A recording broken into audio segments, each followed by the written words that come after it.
Alrighty, welcome folks to Eagles Power Hour, your official, unofficial Eastern Washington affiliate on the Big Sky Podcast Network and an affiliate member of Fans Nation Network's YouTube channel.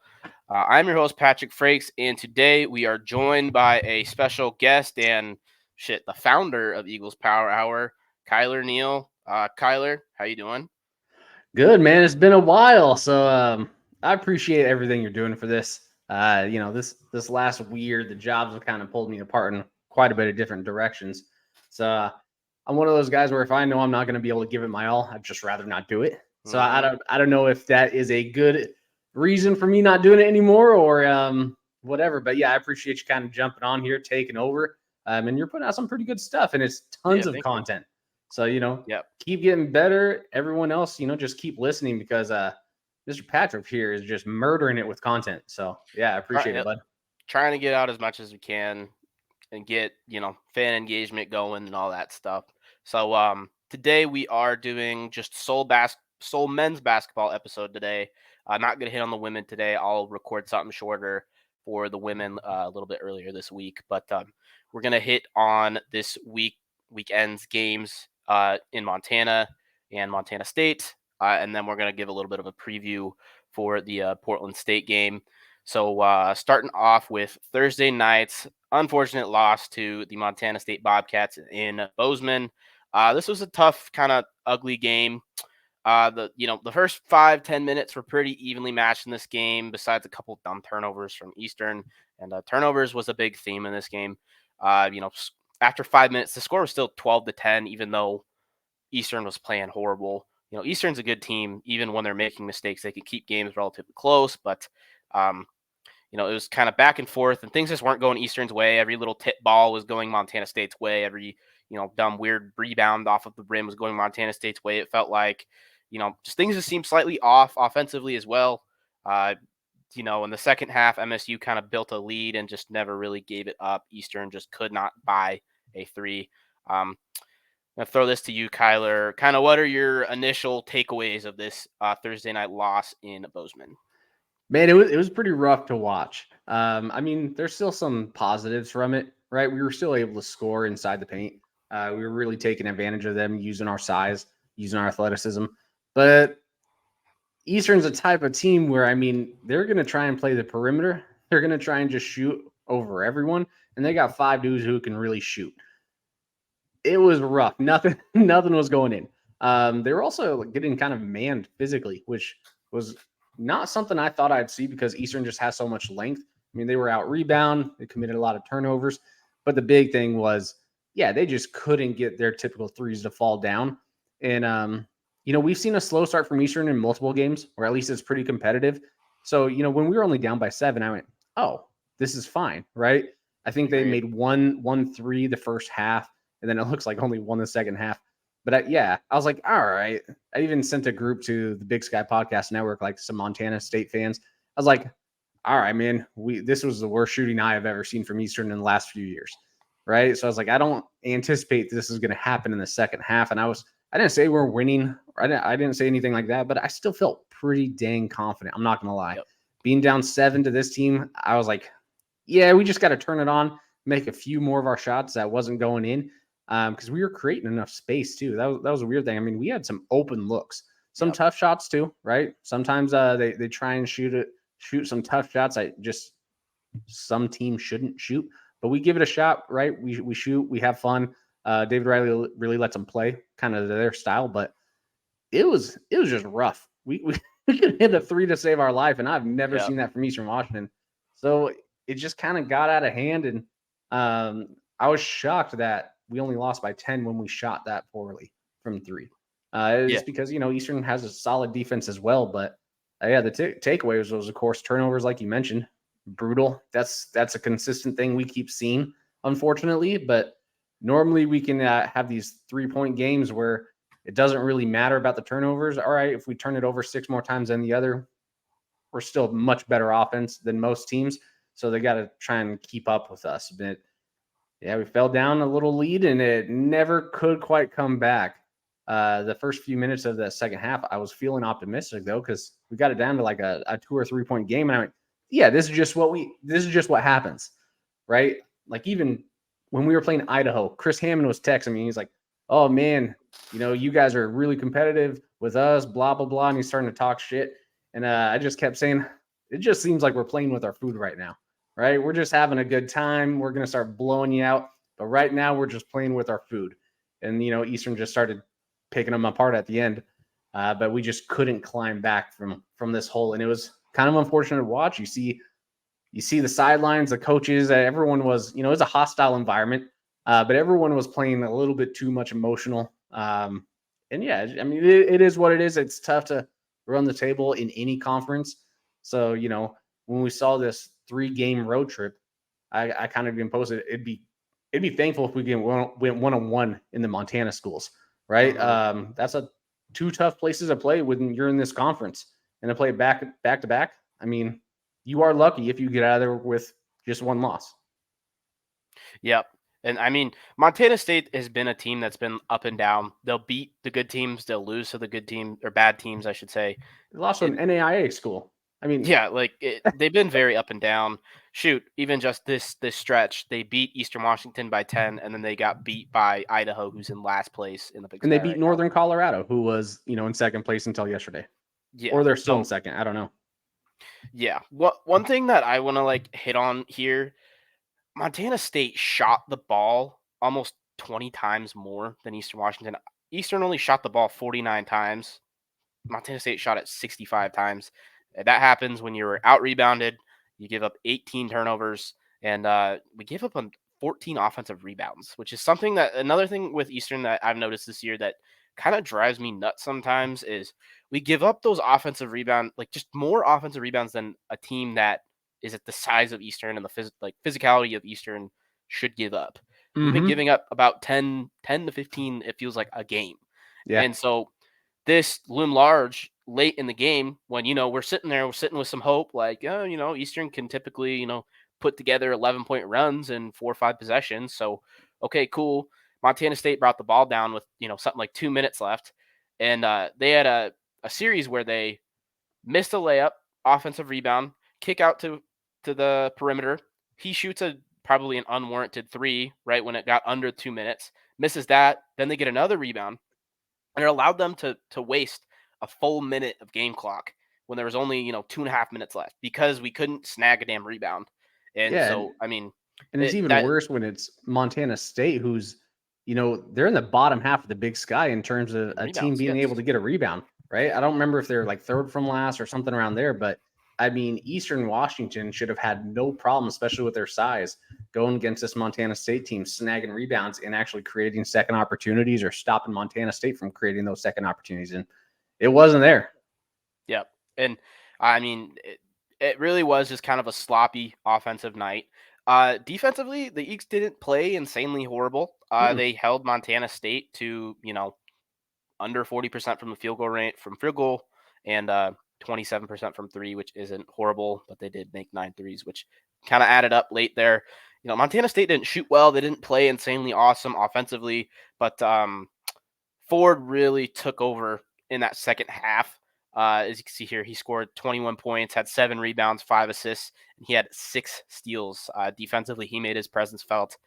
He stripped the ball away from the post multiple times in that second half, and it was driving me nuts because it's a big dude like Price shouldn't be losing the ball to a little dude like Robert Ford. And, it kept happening. Ford is one hell of a player. I've never seen a guard so small, rebound at the clip he does, because it's really impressive. But yeah, he had a really nice night. He was hitting some really tough shots. Montana State hit some tough shots throughout this game. Tough, contested threes, stuff that, okay, you make that, but typically you're not going to make that shot 10 times out of 10. You're going to make that shot maybe 3 times out of 10. And right. they were making that shot, 5 times out of 10 is what it felt like. Just kind of looking here with the turnovers, most of them were not forced. Most of them were being too aggressive passing the ball. Most of them were trying to, lob a ball over the top and it just goes out of bounds, or miscommunication. A guy cuts in and he passes it out, and little things like that. Of course, Ford had a lot of really nice plays where you're stripping the ball and stuff like that, but it's still stuff that shouldn't happen. Should be able to, keep that ball tight and hold on to it. And, feels like we get a little loose with it sometimes. Yeah, That's definitely for sure. that's been the last few years too.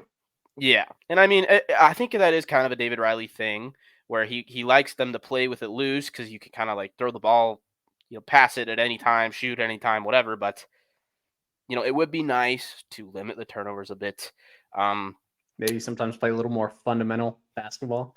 Yeah. I mean, it is fun to watch. I'll give him Oh yeah. credit, and he's been extremely successful. I mean, if you are playing against this Eastern Washington team and Eastern holds you to 38% shooting, I mean, typically we are winning the game.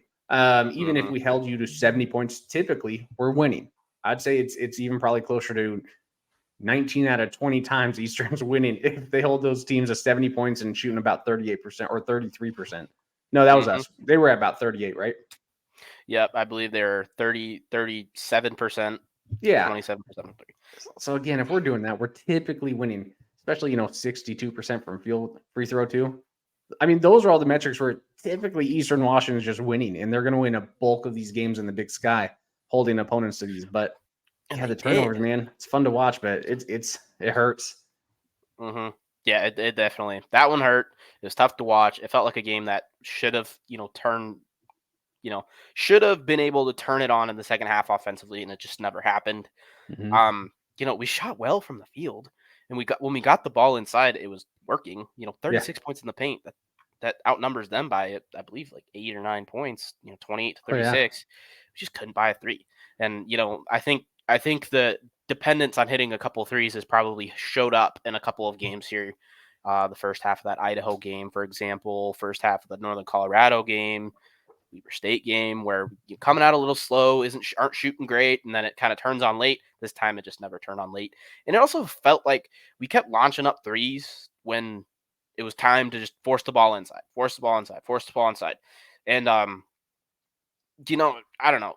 It Especially doesn't. because I of guess how the stats. successful we were doing it. Right. Yeah. That's what was the most frustrating part. I'm like, obviously we're killing them on the inside. There's a giant size discrepancy, and it is working. It is really hard to Hmm. guard Price, Coward, Jones, Kyman, all of them on the inside. I mean, Watts, he's a big performer now too. I love watching him play. Eric Agreed. Strepp, he's great off the bench. Hartman, we're seeing him up and down. But like these are all dudes who are really tough in the Big Sky to defend when it's under the rim. And they all can shoot, 5, 10, 15 feet away too. So when that was working, and it was working all game, we just kept launching threes that, again, we couldn't buy a three to save our lives. So I would have loved to see some more interior work. Maybe we still would have lost. I don't know. But it would have been nice to maybe see some little game plan switch. But the coaches were frustrated too. I mean, we saw that. Yep. Yep. With those technicals, shoot, Kyman took 6 threes. Both Coward and Eric's trip also took 4 threes, and Coward and Kyman each hit one, and that was all the 3-pointers this whole game. And Yeah, so, it just brutal. felt like a game you got to dump it inside, take advantage of take advantage of the size advantage, and just never really happened. But Mm-mm. kind of turning the page here. Saturday, the Eagle men went up to Missoula to play a really good Griz team. The Griz have been kind of up and down this year, having awesome night shooting and then getting blown out by Portland State. And so it kind of, I said this in the preview episode, they're a team that could win by 20 or lose by 20. And this game was pretty close. Hold up, I'm pulling the box score up here. Sorry. There we go. But the Eagle men were able to pull out a nice 13-point victory over the Griz in Missoula. This was an awesome bounce back performance because, after that Montana State game, it was a little bit of doom and gloom for a minute there, thinking, man, this would really suck to lose to both Montana schools on the road this year. Kind of looking at just game flow a little bit. The first couple minutes of this game had me a little nervous. The turnovers were hitting. There was 4 or 5 turnovers in that first 5 minutes of this game, or first 8 minutes of this game. That was like driving me nuts. Couldn't buy 3 again in that first half. It was really tough. And I'm sitting here like, geez, you got to be kidding me. Are we going to both have our 2 worst offensive outings of the year, and probably the 2 biggest games in terms of like the fan side of things? You just don't want to lose to the Griz, and they never Yeah. want to lose to the Griz. So it had me a little nervous. It was a close first half, back and forth showing.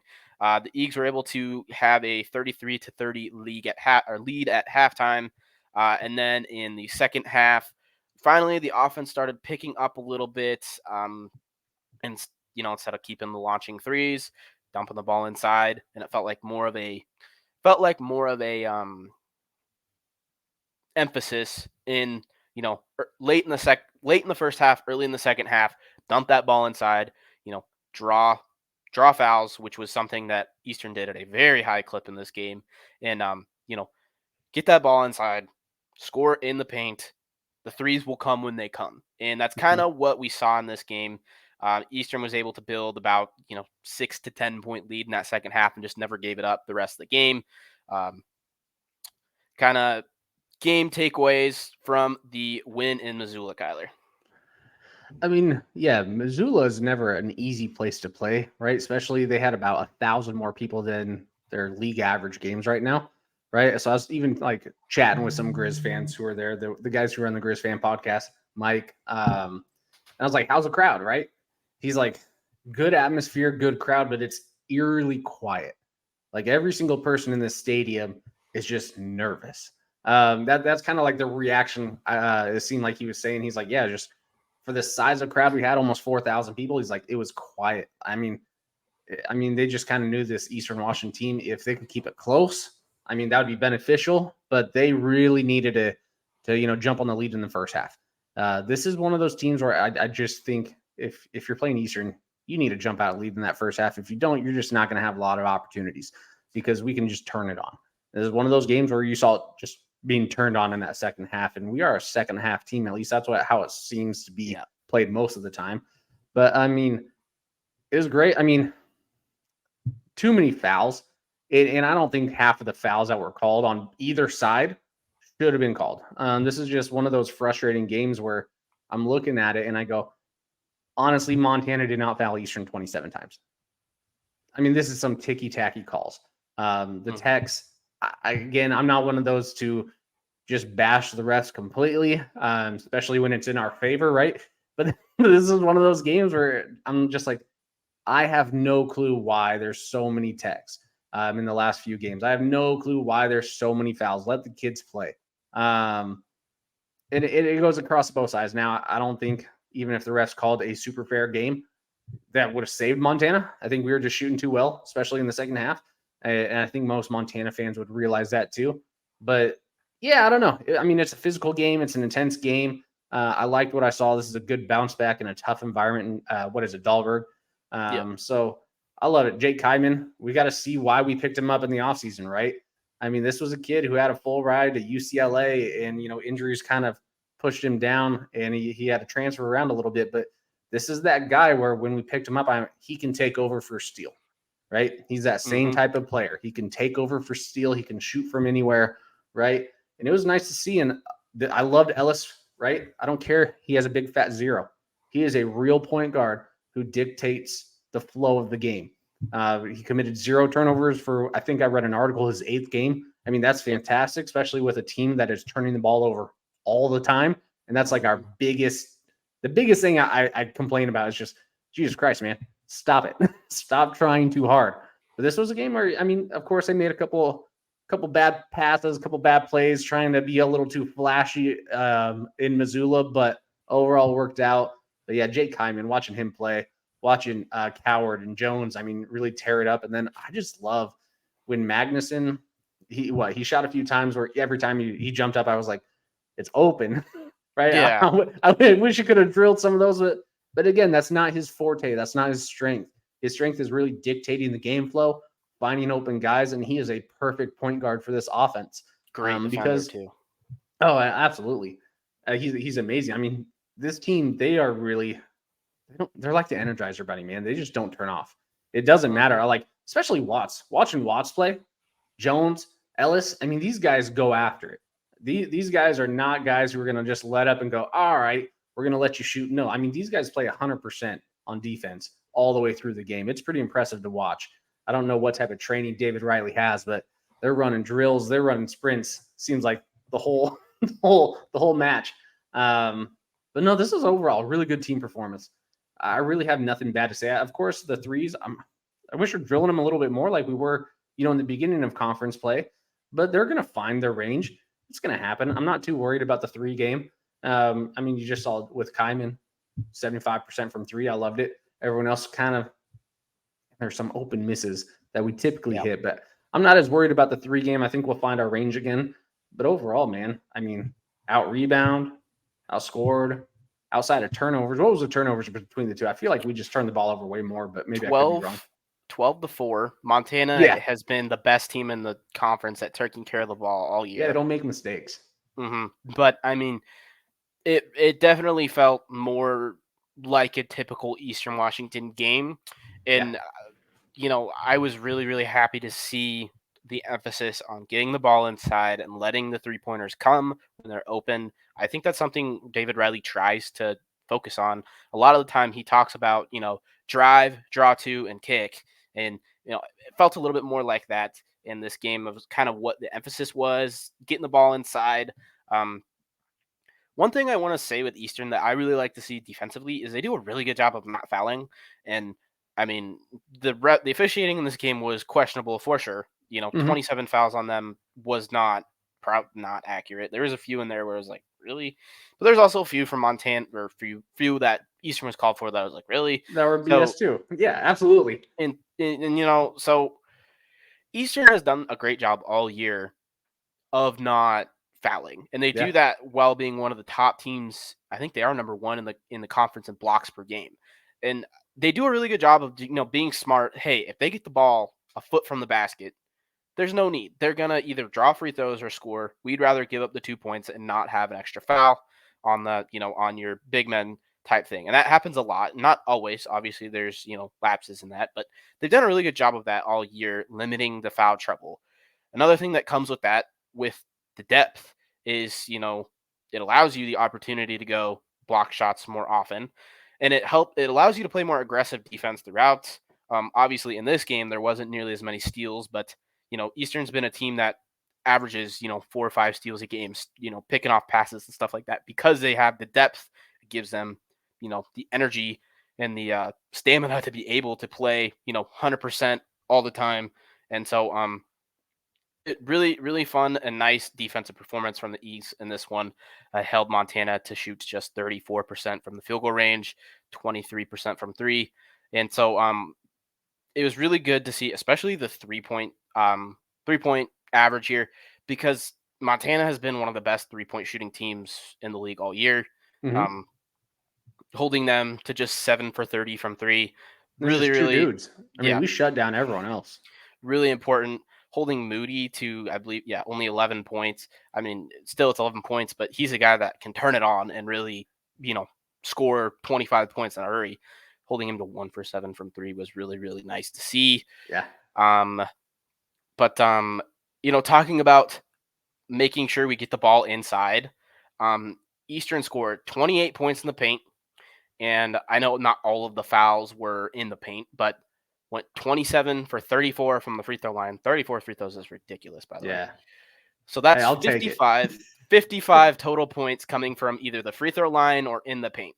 55 of Eastern's 78 total points. Yep. And the rest of that was pretty much just Jake Kyman shooting mid-range jumpers and 3-pointers. Like, that's a pretty good recipe for success, and something that I've liked to see. Hitting on a couple of box score things here. The last game, we didn't really hit on box score just because there wasn't a ton to hit on, because it wasn't pretty. But Kyman, again, 21 points. He had 2 assists and a rebound, as well as a block shot and 2 steals. He had one of his best games all year. I know the USC game, he had a nice game, but definitely one of his best all-around performances of the year, shooting 66% from the field. Cedric Coward had a double-double, 16 points, 10 rebounds. He did have 3 turnovers, but a lot of those turnovers were early, which was nice to see. Like, they turned the ball early and then kind of adjusted. I know it was more of an 11 turnover performance because Eastern just took the shot clock violation at the end of the game, but definitely was an improvement. Both, we actually hit a couple of threes, limited the turnovers from Thursday. It's still 12 turnovers is still a lot of turnovers, but I'd take 12 turnovers and shooting the clip that Eastern did, just shy of 48%. I'd take that. and it was a good defensive performance all around. Great team win in this one. I thought, one of the more well-rounded games overall. The 3-point shooting wasn't quite what we've seen in other performances, but Montana's a really good team, and they're always a really good team. And so doing that on the road, coming off of a really tough road loss to Montana State, I really liked the bounce back and the effort shown from these guys after a really tough night on Thursday. Mhm. Bozeman, a couple other box score things that I forgot to hit on. Casey Jones shot 16 free throws in this game, which is kind of Yeah, ridiculous. He had 16 points, 12 of which coming from the free throw line, definitely knows four how to draw a rebounds. foul. Oh yeah, he's done that at a very high clip all year. It's crazy. Um, Eric He's Strupp got to with be the his. most frustrating player if you're an opposing team in this conference. I I think he's think frustrating for two different reasons: the yeah, fouls and because he doesn't look like he should be able to do the things he does. And so you're like, geez, I can't believe that dude just dunked on me. God, it's so funny. I love it. Eric Strupp, bouncing back scoring wise, he's had a couple of tough performances in a Mhm. row, but coming back 10 points, he still shot 3 for 8, which isn't his best, but 7 rebounds to go along with that, as well as he had 2 assists Yeah, as great guy well. coming off the bench. I mean, I'll take that any day off the bench. Agreed. Magnuson had another awesome night. Of course, the big fat goose egg in the scoring totem, but he has scoring column, I should say, excuse me. And then 7 assists, 5 rebounds. He's been awesome on the boards, especially on the offensive class. Mhm. 3 offensive rebounds. He's been awesome. He's one of those sneaky dudes that will get you 5 to 6 rebounds a game, and you just don't expect it. Kind of Yeah. similar to Robert Ford for Montana State. Watts had a better game. His Montana State performance wasn't his best. He turned the ball over a lot in that game. But 5 points, 2 for 3 from the field. He's been very efficient very efficient shooting the ball. He had 7 rebounds as well as 2 assists. A much more well-rounded performance. Rebounding the ball well. Out rebounded the Griz 43-33, I believe. Mhm. Yep, that's correct. Um, Other than that, another thing to mention is Eastern tests in Montana with a 1-3-1 zone, which is something that Montana really hasn't seen this year. Mostly because they shoot the ball so well that you don't really want to test them with the zone and force them to shoot outside shots because they're just going to knock them down. Um, but with Eastern's length, they're able to contest those shots so well that the zone works almost perfectly for them, where the length allows them to contest shots and make it really tough to make an outside shot. You get very, very few open looks, but then they defend the inside so well with their size and with their length and with their ability to clog those passing lanes with that length. Like the 1-3-1 zone has been dangerous for this team, Yeah. and they use it. They use it in opportune times to where the other team doesn't really have a chance to adjust to it. They just kind of turn it on, turn it off, and then it allows Eastern to get a little shoot. You force 2 turnovers or 2 missed shots, and Eastern hits 2 shots. All of a sudden, you have an 8-point swing. Excuse me, like a 5 to 6 point swing depending on what happens. And that's Mhm. been something that I really like seeing from the Eagle defense, just because a nice mix up. It throws a wrinkle in the other team's game plan. And a team like Montana just hasn't seen it really this year, maybe a little bit, but when they see it, typically they just knock down a couple shots and they get out of it. Eastern did it. They weren't able to really make a ton of. They made like 1 or 2, but it wasn't like just draining threes. And it led to a lot of missed shots, and then giving Eastern a chance to, go take the lead on the other side, extend the lead, keep the lead, etc. So I think that's mostly all I have on the Montana game. Do you have anything else on the Montana game? No, I just loved yeah, this is a very complete game, right? Played Hmm. really strong defense. Offense, it wasn't the best offensive game we've seen, but when you win by 13 in a hostile environment, I'll take that any day of the week. So, yeah, I mean, this was a team performance. I love the depth we have on this team, right? I really do think we by far have the most depth. Anyone can turn it on. And we saw kind of Eric Strip Watts play their roles in this game. But yeah, Hmm. it was fun to see, and hopefully we can relay this type of information or relay this type of game again on Monday. Because I mean, this is the most brutal 3-game and 5-day stretch I've seen in Big Sky Conference. So we'll see what happens. Yep, agreed. And then hitting on the standings here, Eastern remains in first place. Really no change with this. I think Portland State pulled ahead a couple of spots, but Yeah, it was nice you know, seeing Northern Colorado drop to Weber, right? yep. Watching Montana State drop to Idaho. I'll take that any day of the week. And then, Mhm. of course, we took care of business with Montana. So having that 2-game lead, that Very looks important. pretty. Really important coming into tournament time, getting that first round bye. But now we're going to turn to Portland State. Portland State has been, a very, very up and down team, Mhm. even more so probably than Montana. Kind of just looking at their schedule, they get smoked by Eastern. Okay, whatever. They squeak by Idaho, who at this point we thought might be a little better than they are, but um, you know, squeak by Idaho, close game. Then they got beat by Idaho State, and they beat Weber State, and it was like, okay, maybe they are good. After coming off of their non-conference, they had one of the weakest non-conferences in the Big Sky, but they had a really good record coming in. We kind of thought they were going to be one of the better teams in the Big Sky, but then they have kind of this rocky up and down start to their conference schedule. They lose to Idaho State, lose to Eastern by a bunch, beat Weber State. Then they get smoked by Northern Arizona, who we've seen and is going to be one of the worst teams in the conference. They got Mhm. smoked by Northern Colorado, who's a really good team. But they beat Montana and really kind of destroy Montana, hold them to Yeah. just 46 points.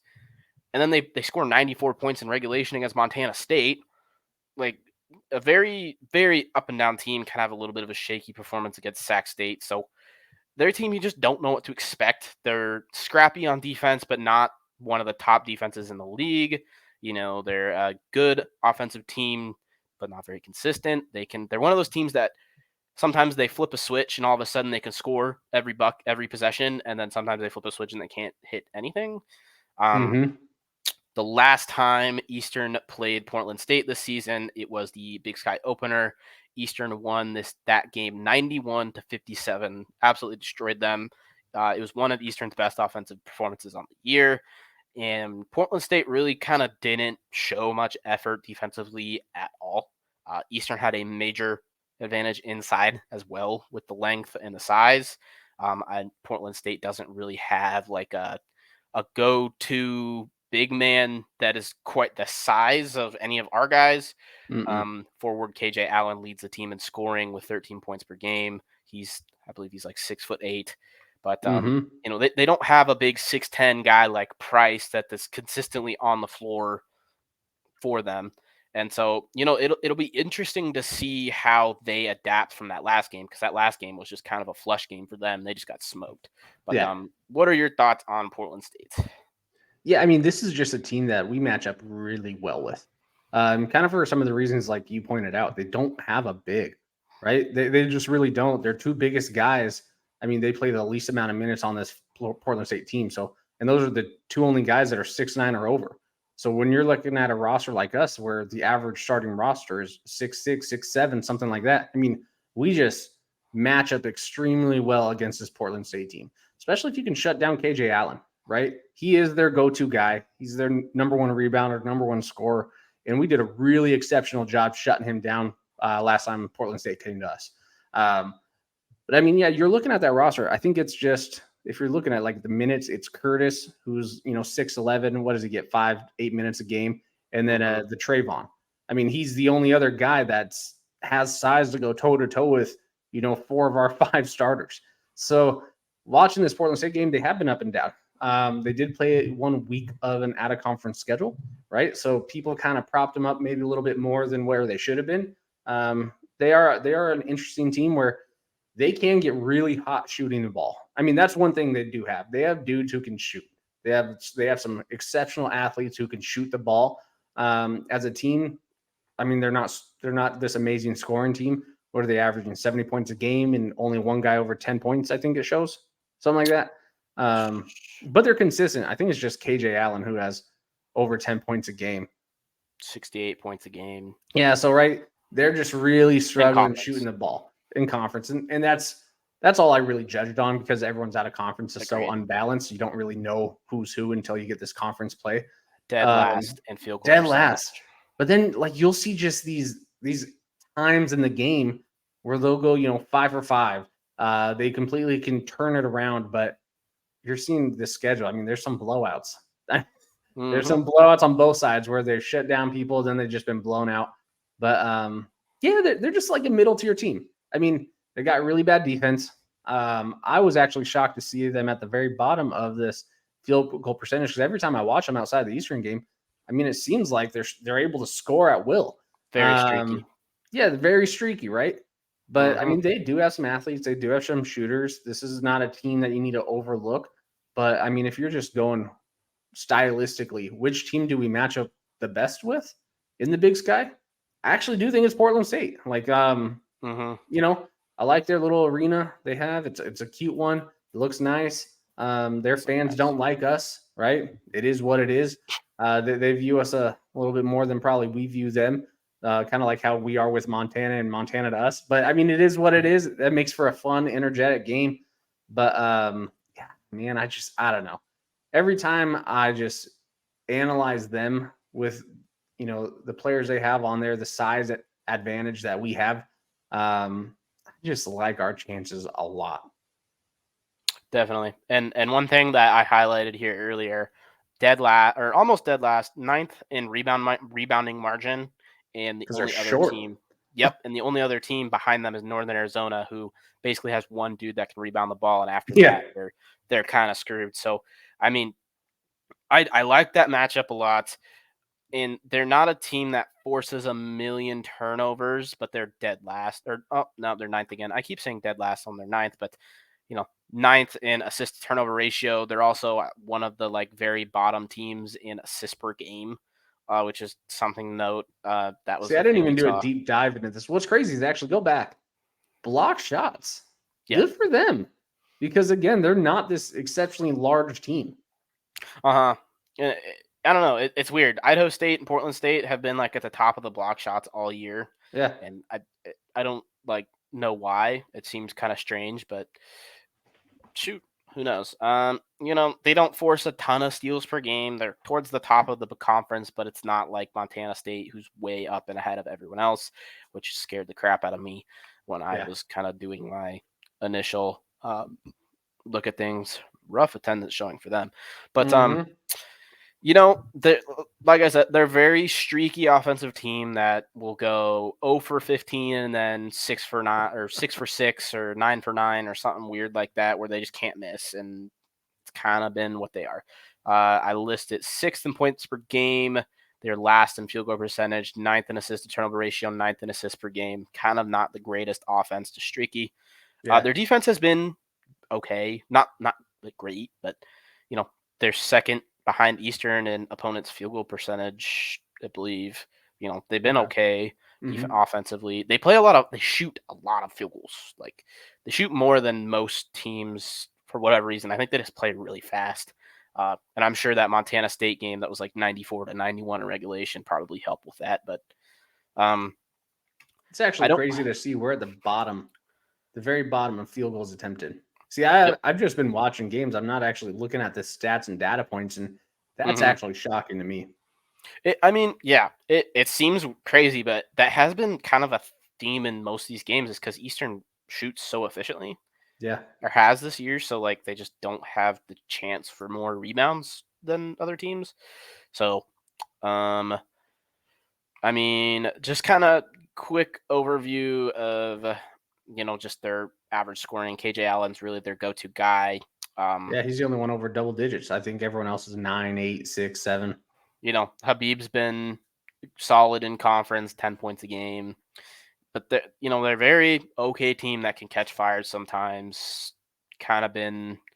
It seems like that's been the theme of the last 3 games, and I feel like I can't do a ton of great analysis because it's like, well, we'll see what team shows up, because it could be, you know, really close game all the way through, or it could be another game like it was in Cheney, or 91-50 something, and it's just an absolute blowout. So, you know, I don't think we're gonna see a blowout like that this time. Yeah. I don't know if this is going to also be fairly close. I really do like the matchups on paper. And this is, I think if we just shut down KJ Allen, we have a really good opportunity to win by 15. Did you even look at what the spread is? Isn't it like Eastern 3.5? I know I'm just asking you randomly. You I didn't prep did for any of not. this. I did not look, but I can pull it up on my phone very I quick was gonna say here. I think Eastern's like a 3.5 favorite on the road, and Yeah, that's something I would probably bet on. 3.5. Yep. Okay, yeah. It's like I swear I looked earlier. Yeah. Yeah, I'd take that probably too. But I live in Idaho and can't legally sports bet. Me So neither. Texas doesn't allow it either. really, Texas doesn't allow. Wow, that's surprising. Um, you know, I think it comes down to taking care of the ball for Yeah. Eastern. If we turn the ball over 15 times, I think it'll be closer. If we take care of the ball, I expect it to be relatively not very competitive. I think we're going to be able to out rebound them, and if we don't, that's concerning. Yeah. um, that's mostly all I got for them. This is kind of interesting. Hayden Curtis has 19 block shots on the year, which Yeah, is he's like he's 6'11", right? He's a yeah, giant freak of nature, but he doesn't play. yeah. He really doesn't. What's his He minutes say per game? Or is there minutes per game? minutes Let's see. played, 87 minutes played in 8 games, so about 10 minutes a game, 11 Yeah. minutes a game. Not a ton. So I there's like think I walks coming in there. I think I remember when we went to the game in Cheney. I believe he really doesn't move very well. I don't Yeah. remember. I haven't watched a ton of their actual like tape, just because I've been focusing on the Eastern games. But um, yeah, I mean, I don't have a ton more to add. Not a ton of interesting stats here. 12 steals here for Johnson, but they're very guard heavy team, not very big. Mm-hmm. I like the matchup. I think if we can out rebound them, if we can shoot efficiently like Eastern has all year, knock down a couple more threes, I'd really like to see the three ball go in more heading into the doubleheader with Idaho next weekend. Um, but yeah, that's just about all we got for today. Kylor, do you have any other things that you want to add on the Portland State game before we just kind of close it out here? No, I just like what you're saying. I mean, turnovers are key, right? Mm-hmm. Sometimes we just play too dang aggressive. Maybe we think we're a little bit more athletic than we really are. Because this is a fun team to watch. We are pretty dang good compared to the rest of the Big Sky, in my opinion. We have a lot of talent, a lot of people who can play both ways, which is really rare to see in the Big Sky. But yeah, if we just limit the turnovers and play our game, I mean, I don't see a lot of these schools being able to just go toe to toe with us, and it's kind of showed on the season. So yeah, let's clean the ball up, maybe a little bit, play more fundamental basketball, but still have fun because that is the Eastern Washington identity. I mean, Mm-hmm. how we play basketball is pretty much how we play offense the last decade of football, right? You're just going, you're fast paced, you're fun, you're looking for openings. Sometimes you're shooting some wild shots that we probably shouldn't shoot, Yeah. but they go in every now and then we're all cheering and going, "Holy crap, this is amazing!" So, yeah, I just really like this matchup. This is a game I'm not overly worried about. Maybe I should be. Who knows? But even prior to Yeah. us playing them the first time, I was like, I'm not that worried about it. Now, I didn't think we were Mm-hmm. going to win by 40, but I was thinking a good 8-point win, something like that, 10-point win. So yeah, I'm excited to see. Let's see if Portland State can bounce back. I know they want this rematch, especially the two of their fans that are talking online. So Yeah, God bless that'd be them. There's horrible. just two of them, but they're fun, right? Talk your crap. Love when you talk your crap, especially after you lose by 40. That's impressive. So keep it up, So man. bad. Good for you guys. Yeah. I'd really like to see Coward potentially get back on track scoring wise. He's been a little bit down. He scored 16 in Missoula, but he had 2 or 3 games in a row there where he wasn't really up in his average. 15 to 20-ish points a game. I'd love to see another really nice shooting night from him, just because he seemed a little off from beyond the arc recently, and Yeah. he started the conference season off really hot. I'd love to see him get back heading into the second half and the next playing of each team there. Should be fun. Should be a fun game, I think, for most of this game, but I expect the Eags to be able to pull this one out relatively easy if they play their game and don't turn the ball over a ton. Yes, All sir. right. I think that is all we got. Thank you guys for listening. And do you have anything else to add before we close it out? I got nothing outside of, again, thank you so much for kind of taking over and bringing some life to this lifeless podcast. So I appreciate everything you're doing. You know, if you ever need anything from me, you just let me know.